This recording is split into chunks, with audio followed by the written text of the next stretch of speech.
Xəbərlərdə İranın dünyanı təhdid etdiyi yazılır. Amma xəritəni açdım və bizə yalan danışdıqlarını anladım.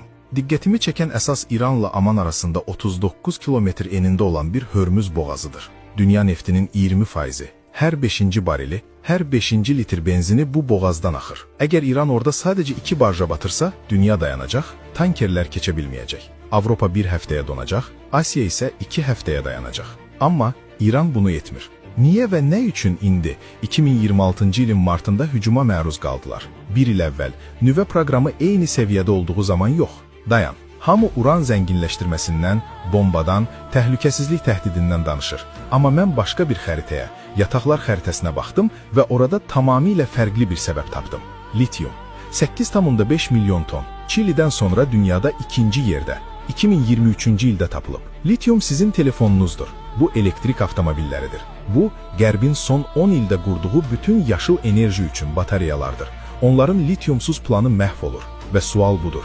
Nüvə təhdidi sadəcə bir tüstü pərdəsidirsə, müharibənin əsl səbəbi cibinizdə, bunu izlədiyiniz smartfonun batareyasındadırsa, necə olar? Gəlin sayaq. Gəlin sayaq. 8,5 milyon ton litium. Bu möcüzəli səslənir. Amma indi mən bunu cüzdanınızın dilinə tərcümə edəcəyəm. Bir elektrik avtomobilinin batareyası 10 kiloqram litiumdur. 850 milyon avtomobili bölün. Bu, Avropanın, ABŞ-ın və Çinin bütün avtomobil parkının 2 dəfə birləşməsi deməkdir. Ya da başqa cür desək, bir smartfon 15 qram, 8,5 milyon ton, bu 567 milyar telefondur. Yer əhalisi 70 il ərzində iPhone ilə təmin edilə bilər. Miqyasını qiymətləndirmək fiziki olaraq mümkün deyil. Və indi ən dəhşətlisi, qazıntı yeri İranın qərbindəki Həmədan əyalətində, İraq sərhəddi yaxınlığında 2023-cü ildə tapılıb. Geoloji kəşfiyyat 2024-cü ilin yanvar ayında başa çatıb. Məlumatlar dərhal təsnif edilib, lakin rəqəmlər Çin geoloji jurnallarından sızdırılıb. Təsdiqlənmiş ehtiyatların 8,5 milyon ton, üstəgəl proqnozlaşdırılan ehtiyatların daha 12 milyon ton olduğu bildirilir.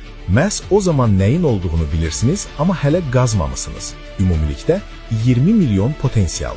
Bu sadəcə bir rəqəm deyil, dünyanın yenidən bölüşdürülməsidir. Hazırda 3 ölkə litiuma nəzarət edir. Çilinin 9 milyon ton, Avstraliyanın 6 milyon, Çinin isə 5 milyon ton ehtiyatı var. Başqa heç kimin sənaye həcmi yoxdur. Qiymət kiloqramı üçün $300. 8,5 milyon tona vurun. Bu, 2,5 trilyon dollar deməkdir. Bu, ABŞ-ın 2 illik büdcəsi və ya Səudiyyə Ərəbistanının 30 illik neft hasilatıdır. Bütün bunlar dollar sisteminin hissəsi olmayan, Çinlə yuanla ticarət edən, Rusiya və Hindistanla ittifaq quran İranın nəzarəti altındadır. Görürsünüzmü? Qərb 10 ildiki yaşıl enerjidən istifadə edir. 2030-cu ilə qədər neftdən, elektrik avtomobillərindən, günəş panellərindən, külək turbinlərindən hamısı batareya ilə işləyən enerjidir. Batareyalar litiumdur və litium indi düşmən adlandırdıqları insanların əlindədir. Siz deyirsiniz ki, yaxşı, onlardan alıb münasib qiymətə satacaqlar. Amma məsələ burasıdır ki, İran litiumu dollara satmır. Yalnız yuanla, rupiya ilə və ya texnika üçün birbaşa neft mübadiləsi ilə. Dollardan qaçınılır və ABŞ üçün bu ölüm hökmüdür. Çünki dollar qızılla deyil, ekonomikayla deyil, planetin bütün resurslarının onunla ticarət edilməsi ilə dəstəklənir.